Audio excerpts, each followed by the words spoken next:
Ukrainian President Volodymyr Zelensky and US President Donald Trump had a nearly hour-long phone call on Wednesday, just a day after Trump spoke with his Russian counterpart Vladimir Putin.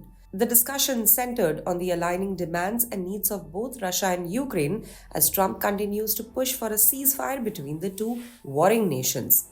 Trump took to Truth Social to reveal the call, emphasizing that both sides' positions should be considered in the effort to broker peace.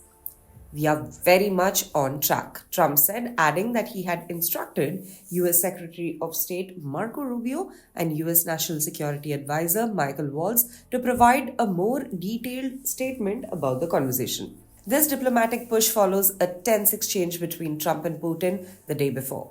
During their call, Putin reportedly agreed not to target Ukraine's energy infrastructure, which is a move that was seen as a small step towards de escalation. However, Putin refused to commit to a broader 30-day ceasefire, keeping the door open for continued military operations in the region. Ahead of Trump's call, Zelensky was quick to criticize Putin's pledge as hollow. Speaking at a press conference in Helsinki alongside Finnish President Alexander Stubb, Zelensky pointed out the stark reality on the ground. He remarked, even last night after Putin's conversation with Trump, when Putin said he was allegedly giving orders to stop strikes on Ukrainian energy, there were 150 drones launched overnight, including on energy facilities. The Ukrainian president stressed the discrepancy between Putin's statements and ongoing Russian military actions. Meanwhile, in Moscow, the Kremlin accused Ukraine of failing to uphold its end of the ceasefire agreement. Kremlin's spokesperson Dmitry Peskov claimed that Russia had adhered to its promise of halting energy infrastructure strikes.